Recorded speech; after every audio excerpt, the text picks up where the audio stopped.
నమస్తే, welcome to mirror TV. నేను పవన్. ప్రస్తుతం హైదరాబాద్లో పెద్ద ఎత్తున రియల్ ఎస్టేట్ రంగం అనేది కూలిపోతున్న విషయాలు మనకు పూర్తిగా కనిపిస్తున్నాయి. అయితే సంవత్సర కాలంగా కాంగ్రెస్ పార్టీ అధికారంలోకి వచ్చిన తర్వాత హైడ్రా పూర్తి స్థాయిలో తీసుకురావడం జరిగింది కాంగ్రెస్ ప్రభుత్వం. ఈ హైడ్రా వల్ల హైదరాబాద్లో రియల్ ఎస్టేట్ అనేది ముందుకు సాగుతలేదు.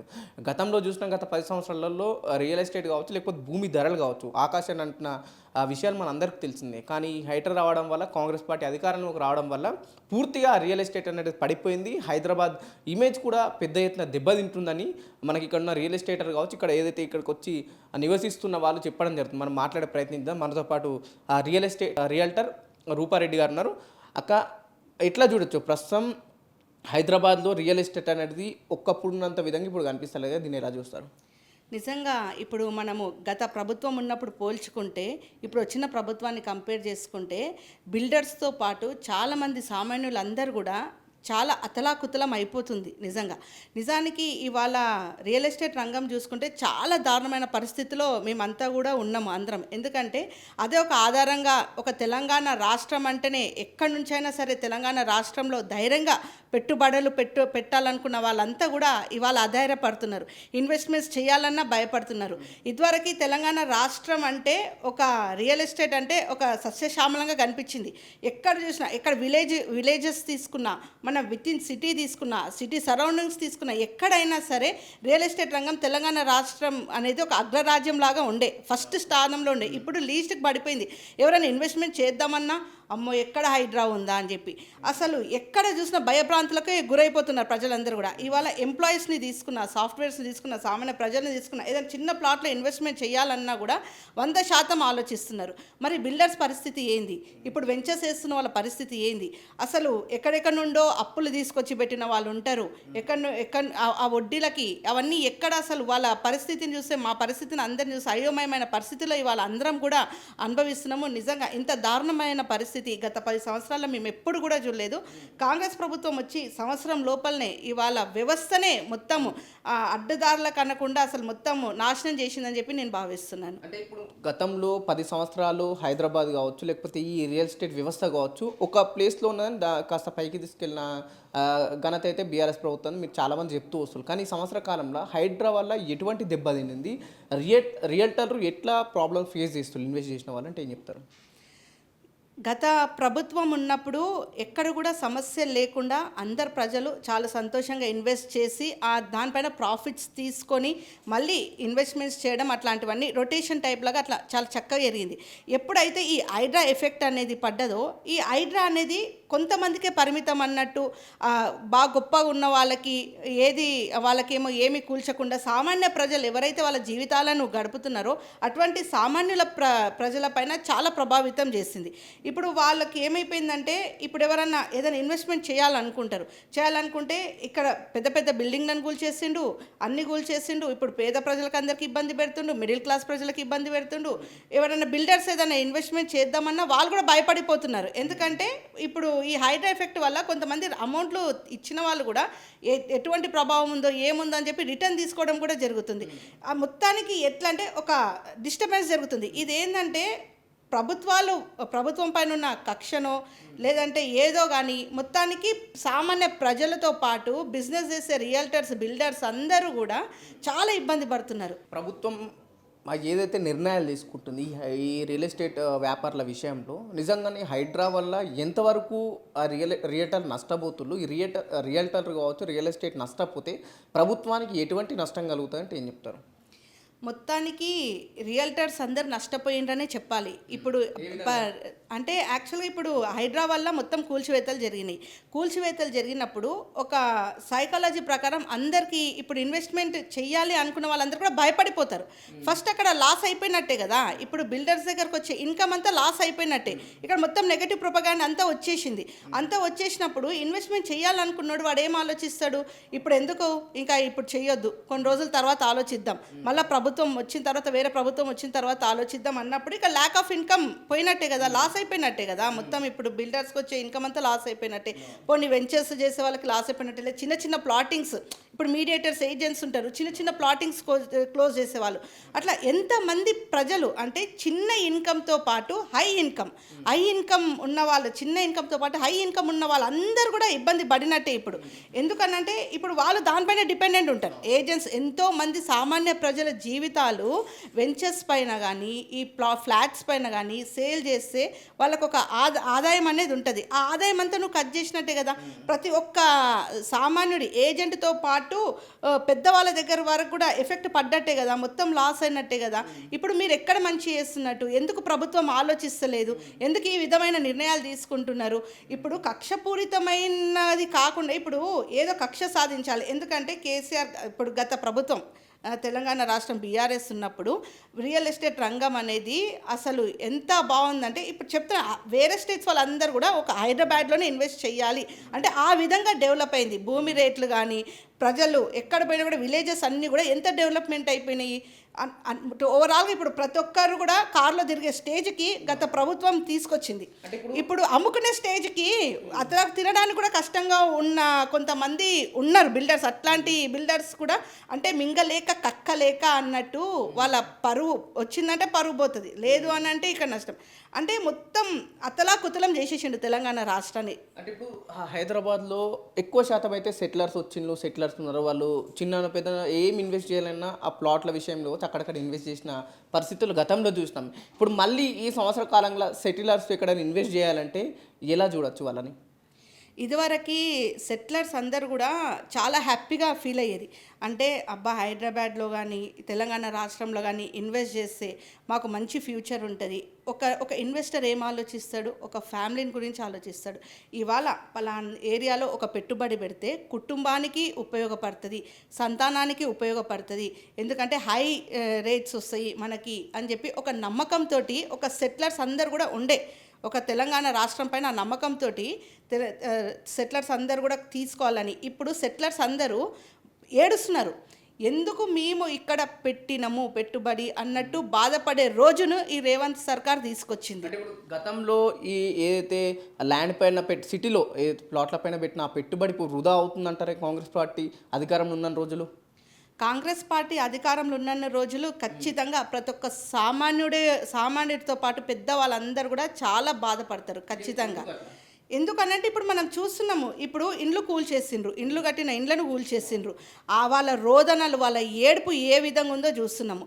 అంటే ఎక్కడ పోయినా సరే కూల్చివేతలు, ఎక్కడ పోయినా సరే నష్టమే జరుగుతుంది. కానీ ఇంతవరకు అభివృద్ధి జరిగింది అన్నట్టు ఎక్కడుంది? అసలు ఎక్కడ కనబడట్లేదు. అసలు ఇవాళ మూసీ అని తీసుకొచ్చిండ్రు, హైడ్రా అని తీసుకొచ్చిండ్రు, మూసీ సుందరీకరణ అని చెప్పి తీసుకొచ్చిండ్రు. ఈ మూసీ సుందరీకరణ వల్ల ఎవరికి ఉపయోగము చెప్పండి?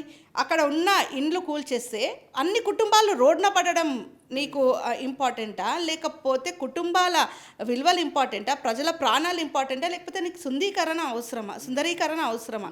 అది అంటే ఏ విధంగా మంచిది అంటారు? అసలు దానివల్ల అసలు ఆ సుందరీకరణకి ఇన్ని కోట్ల బడ్జెట్ అని చెప్పి ఆయన అంటున్నాడు, 3,000 అసలు అది అంత అవసరం లేదు అని చెప్పి ఆల్రెడీ కేటీఆర్ గారు ఒక స్టేట్మెంట్ ఇవ్వడం జరిగింది. ఇంత బడ్జెట్తోనున్న అవసరాన్ని, సుందరీకరణని అంత హై బడ్జెట్కి అవసరం లేదు అని చెప్పి, ఎంతైతే అవసరమో అంతవరకు మీరు చేయొచ్చు, ఇండ్లని కూల్చే సుందరీకరణ అవసరం లేదు, అంత అవసరం మీకు రాదు. దేనివల్ల వస్తుంది మీకు అంత అవసరం? ప్రజలను ఇబ్బంది పెట్టి, ప్రజలని రోడ్లపైకి ఈడ్చి, ప్రజల రోదలను తీసుకొచ్చి ఇక్కడ రియల్ ఎస్టేట్ రంగాన్ని అతలాకుతలం చేసి ఇక్కడ అంతా మొత్తం నెగటివ్గా మొత్తం ఈ తెలంగాణ రాష్ట్రాన్ని ఎందుకు ఆ విధంగా చేయడము అని చెప్పి. హైడ్రా అయితే ప్రభుత్వం చెప్తున్న విషయం ఏంటంటే అక్రమంగా కట్టిన కట్టడాలను మేము కూల్చేస్తున్నామని చెప్పేసి ప్రభుత్వం ఆ పెద్ద ఎత్తున తెరపైకి తీసుకొచ్చి ఆ పూర్తి అది కూడా ముందట నడుస్తుంది ఆ పని కూడా. నిజంగా మీరు హైడ్రాను వ్యతిరేకిస్తున్నా?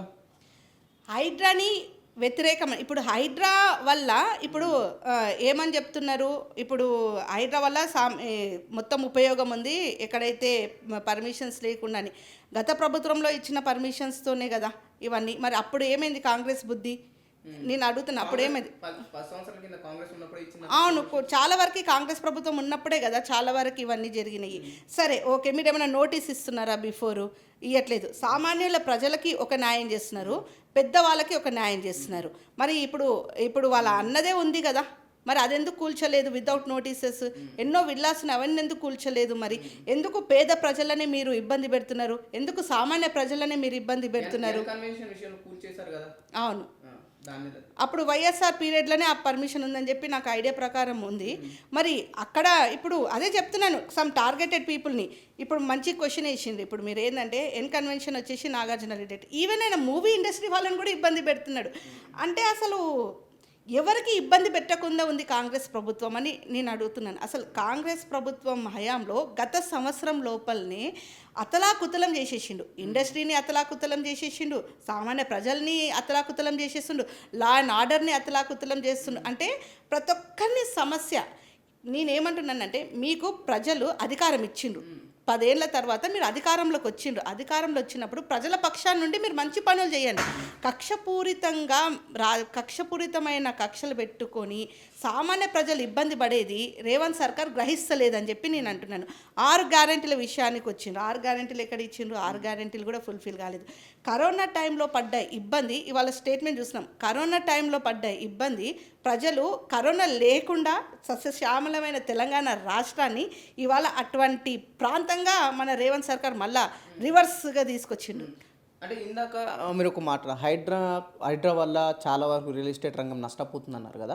ఈ హైడ్రా వచ్చిన తర్వాత మీ దగ్గరికి ఏదైతే కస్టమర్స్ ఏ విధంగా వస్తువులు వాళ్ళు చెప్తున్న మాట ఏంటంటే ఏం చెప్తారు?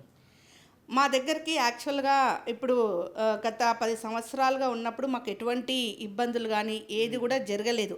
ఇప్పుడు వెంచర్స్కి మేము లాంచింగ్ చేస్తున్నప్పుడు ఎవరైతే కస్టమర్స్ వస్తున్నారో అసలు ఆ పాజిటివ్నెస్ అనేది పోయింది. ఇంకా ఆ కొనాలనే ఆతృత. ఇదివరకు ఎట్లా ఉండంటే ఎక్కడ ఏ హైవేకి ఉంటే బాగుంటుంది, ఈ హైవేకి ఉంటే బాగుంటుంది, ఆ డెవలప్మెంట్స్ అన్నీ చూసి ఎక్కడొక దగ్గర ఇన్వెస్ట్మెంట్ అనేది చేసేది.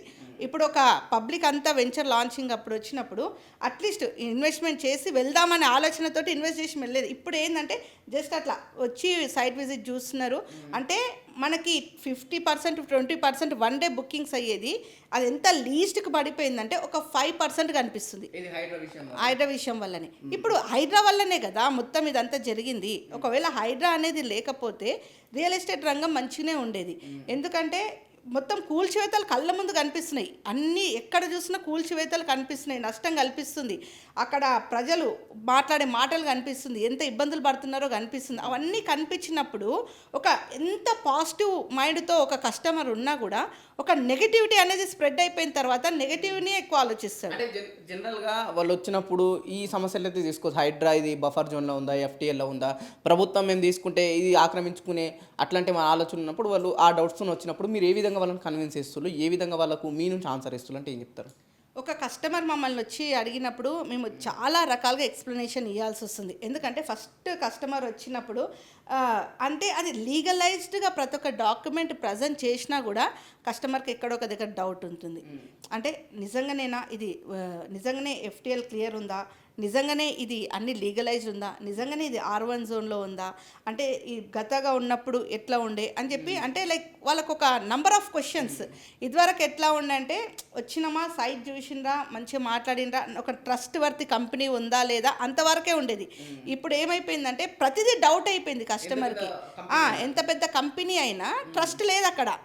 ఫస్ట్ ఏంది నిజమేనా, ఇక్కడ మళ్ళీ ఈ సర్కార్ వచ్చింది, అసలు నిజంగానే ఈ డెవలప్మెంట్స్ ఉంటాయా, అసలు నిజంగానే ఈ డెవలప్మెంట్స్ చేస్తారా, నిజంగానే ఇది ఉంటుందా అని చెప్పి ఒక నమ్మకం అనేది చాలా వరకు తెలంగాణ రాష్ట్రంలో ప్రజలందరూ కూడా కోల్పోయినరు. అంటే చెప్తున్నాను కదా, బిల్డర్స్ నుంచి వెంచర్స్ ఓనర్స్ నుంచి ప్రజలందరూ కూడా ఎవరైతే వస్తున్నారో వాళ్ళందరూ కూడా ఒక నమ్మకం అనేది, ఈవెన్ బిల్డర్స్కి కూడా ఇప్పుడు ఇక్కడ డెవలప్మెంట్ సైట్స్ ఉన్నాయంటే, ఇదివరకు డెవలప్మెంట్ సైట్స్ ఉన్నాయంటే వచ్చేది అందరూ వచ్చి చూసుకొని అడ్వాన్స్ ఇచ్చి అట్లా వెళ్ళిపోయింది. ఇప్పుడు ఈవెన్ డెవలప్మెంట్ సైట్స్ ఉన్నా, ఓపెన్ ప్లాట్స్ ఉన్నా, ఎక్కడ ఏ చిన్న దగ్గర నుండి 100 గజాల ప్లాట్ నుండి తీసుకున్నా కూడా, 100 ఎకరాల వెంచర్ దగ్గర నుంచి చూసుకున్నా కూడా, 20 ఫ్లోర్స్ బిల్డింగ్స్ దగ్గర నుంచి చూసుకున్నా, అంటే చిన్న దగ్గర నుండి పెద్ద దగ్గర కూడా ఒక డౌట్ఫుల్ ఎన్వైర్న్మెంట్ని క్రియేట్ చేసింది రేవంత్ సర్కార్. ఇప్పుడు సార్ ఇంత నష్టం జరుగుతుంది గత సంవత్సర కాలంగా, రియల్ ఎస్టేట్ వ్యవస్థ కాస్త మళ్ళీ కిందికి వెళ్ళిపోతుందని మీరు చెప్పడం జరుగుతుంది. మరి ప్రభుత్వానికి ఈ మీ రియల్ ఎస్టేట్ సంఘాల నుంచి కావచ్చు, లేకపోతే పెద్దవాళ్ళు కలిసే ప్రయత్నం చేస్తారా ఈ విషయం? మొన్న వరకు ఒక బిల్డర్స్ మీటింగ్ ఒకటి జరిగినప్పుడు కూడా వాళ్ళు ఇదే చెప్పడం జరిగిందనమాట. అంటే మా సైడ్ నుంచి కూడా మీరు ఆలోచించండి, మా మేము పడే ఆవేదనను కూడా మీరు అర్థం చేసుకోండి అని చెప్పి కూడా ఒక అసోసియేషన్ మీటింగ్ రీసెంట్గా ఒక 1 వీక్ బ్యాక్ అట్లా జరిగింది. సో మేము చెప్పడం ఏంది అని అంటే, ప్రజలు సంతోషంగా ఉండడం కోసమే ప్రభుత్వాలు అందరూ కూడా వస్తారు, ప్రభుత్వాలు అధికారంలోకి ఇస్తారు. ఎందుకంటే ఒక నమ్మకం పైన. సరే, ఇప్పుడు ఒక రేవంత్ సర్కార్కి ఒక అధికారం ఇచ్చింది ప్రజలందరూ కూడా, తెలంగాణ రాష్ట్రం అంతా ఒక సీఎంగా రేవంత్ సర్కార్కి ఒక అధికారం ఇచ్చింది. నేను ఏమంటున్నానంటే, మీరు ప్రజల పక్షాన ఆలోచించండి, ప్రజలకు ఏది అవసరమో అది ఆలోచించండి. కక్షపూరితమైన రాజకీయాల లోపల సామాన్య ప్రజల్ని మీరు ఇబ్బంది పెట్టకండి. ఒక నమ్మకంతో మిమ్మల్ని గెలిపించిన ప్రజలకి ఆ నమ్మకాన్ని మీరు ఇచ్చి వాళ్ళకి మంచి చేయండి. అంతేగాని మీ కక్షలతోటి, మీ దాంతోటి సామాన్య ప్రజలకి ఇబ్బంది పెట్టే రైట్ ఏ ప్రభుత్వానికి కూడా లేదు. ఇప్పుడు ప్రభుత్వం ఏదైతే కాంగ్రెస్ పార్టీ అధికారంలోకి రాగానే, ప్రభుత్వం ఫామ్ చేయగానే పంచాయతీ లేఅవుట్లు పూర్తిగా చాలా వరకు రద్దు చేసింది. 500కు పైగా ఉన్న పంచాయతీ లేఅవుట్ రద్దు చేసింది కదా. ఈ రద్దు చేయడం వల్ల ఎటువంటి ఇబ్బందులు కలుగుతాయంటే ఏం చెప్తారు? ఇప్పుడు గత కాలం అప్పుడు పంచాయతీలే ఉన్నాయి మామూలుగా, విలేజెస్ తీసుకున్నా, ఏవి తీసుకున్నా. ఇప్పుడు ఈవెన్ మణికొండ మున్సిపాలిటీని తీసుకున్నా, ఇదివరకు బిఫోర్ 5 years కాకుండా బిఫోర్ గ్రామ పంచాయతీ లేఅవుట్సే ఎక్కడైనా సరే. ఇప్పుడు చాలామంది పంచాయతీలు ఉన్న లేఅవుట్స్ని 500 చాలామంది ఇన్వెస్ట్మెంట్ చేసి ఉంటారు పంచాయతీ లేఅవుట్లో. అది రద్దు చేస్తే ఎంతవరకు సమంజసం? అది దానికి ఉన్న రూల్స్ అండ్ రెగ్యులేషన్స్ని ఇంప్లిమెంట్ చేసి ఈ విధంగా చేసుకొని ముందుకు సాగాలని చెప్పి సూచనల మేరకు చేయాలి. కానీ ఏది లేకుండా మేము రద్దు చేస్తున్నామని చెప్తే అక్కడ కొన్న వాళ్ళకి కానీ, అక్కడ చేసుకునే బిజినెస్ పీపుల్కి కానీ చాలా ఇబ్బంది కదా. అందుకే నేను చాలాసార్లు ఇదే మెన్షన్ చేస్తున్నా, అంటే కింది స్థాయి నుంచి పై వారికి మొత్తం అందరు ఇబ్బందుల్లోనే ఉన్నారు. కానీ ఇవాళ రియల్ ఎస్టేట్ సంఘం అనేది ఎవ్వరు కూడా, రియల్ ఎస్టేట్ చేసే వాళ్ళందరూ కూడా ఎవ్వరు కూడా సంతోషంగా లేరు. అంటే హైదరాబాద్లో కాంగ్రెస్ పార్టీకి సీట్లు రాలేవు కాబట్టి పూర్తిగా కక్ష సాధింపు చర్యలు అనుకోవచ్చు ఈ హైదరాబాద్ సిటీ పైన. అంటే ఏం చెప్తారు? ఎగ్జాక్ట్లీ, ఇది కూడా ఒక వన్ ఆఫ్ ద రీజన్ అని చెప్పాలి. మనకి రామారావు గారిని చూసుకుంటే, మన విత్ ఇన్ తెలంగాణ రాష్ట్రం కాకుండా వరల్డ్ వైడ్ ఒక పేరుంది రామారావు గారు, కేటీఆర్ గారు చేసిన డెవలప్మెంట్స్కి, లైక్ ఈ హైదరాబాద్లో ఉన్న డెవలప్మెంట్స్కి. మనం చూసుకున్న పార్క్ డెవలప్మెంట్స్ కూడా, ఈవెన్ ఏదైనా పార్క్కి వెళ్తే కూడా అసలు ఎంత హ్యాపీగా ఉంటుందంటే మనం ఇంకా వేరే దగ్గరికి వెళ్ళాల్సిన పని లేదు అన్నట్టు అన్నీ కూడా ఎంత డెవలప్మెంట్ చేసిండ్రు. యాక్చువల్గా అక్కడ కేటీఆర్ అంటే ఒక బ్రాండ్ ఇమేజ్ లాగా అయిపోయింది. తెలంగాణ రాష్ట్రం అంటే ఒక ఐటీ మినిస్టర్గా ఉన్నప్పుడు ఆయనకి ఇంకా తెలంగాణ బ్రాండ్ ఇమేజ్ లాగా కేటీఆర్ గారు ఉన్నారు. కళ్ళు మూసుకొని మనం ఇన్వెస్ట్మెంట్ చేయొచ్చు. రామారావు గారు ఉంటే డెవలప్మెంట్స్ ఉంటవి. తెలంగాణ రాష్ట్రంలో ఉంటే ఒక డెవలప్మెంట్స్, ఒక బ్రాండ్ ఇమేజ్గా. అది ఎవరు క్రియేట్ చేసింది కాదు, అంటే వెళ్ళి public it self decided. Even మన ఐటీ రంగం వాళ్ళు కూడా, ఇప్పుడు ఐటీగా వర్క్ చేసే ఎంప్లాయీస్ అందరు కూడా ఒక మంచి మినిస్టర్ని మేము కోల్పోయినాము అని చెప్పి వాళ్ళ ఆవేదనని ఎన్ని రకాల చెప్పాలంటే లక్షల్లో వచ్చినాయి మెసేజెస్. గతంలో ఐటీ మినిస్టర్గా కేటీ రామారావు గారు ఉన్నారు. సో దాన్ని ఎలా చూడచ్చు అంటే, ప్రస్తుతం ఐటీ మినిస్టరు ఎవరు అంటే ఏం చెప్తారు? అంటే మీకు ఒక ఐడియా, క్లారిటీ ఉందా? ఇప్పటికీ ఐటీ మినిస్టర్ అంటే రామారావు అని చెప్పే బ్రాండ్గా ఉంది. కానీ ఇప్పుడు తను దిద్దల శ్రీధర్ బాబు అంటే కూడా అసలు అదొక శ్రీధర్ బాబు ఎవరు అనే విధంగా ఉంది. అసలు ఒక ఐటీ బ్రాండ్ ఇమేజ్ మొత్తం పోయిందనే చెప్పాలి. అసలు 100% తగ్గిపోయింది. తగ్గిపోవడమేంది. ఇప్పుడు శ్రీధర్ బాబు గారు అసలు ఏం చేస్తున్నారు? ఒక ఐటీ మినిస్టర్గా ఉండి అసలు ఆయన ఏం మాట్లాడుతున్నాడో ఆయనకే అర్థమైతలేదు.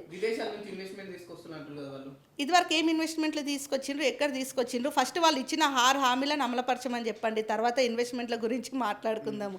అదే ఇన్వెస్ట్మెంట్లు తీసుకొస్తే ఇవాళ తెలంగాణ రాష్ట్రం ఇవాళ ఇంత ఎందుకు బాధపడుతుంది చెప్పండి. ఇప్పటికీ కూడా ఐటీ మినిస్టర్ ఎవరంటే, చాలా వరకు ఐటీ మినిస్టర్ ఎవరు అంటే రామారావు అని చెప్పి పేరు వస్తుంది, కేటీఆర్ గారు అనే వస్తుంది. కానీ దుద్దిల్ల శ్రీధర్ బాబు గారు అని ఎవరని అంటారా?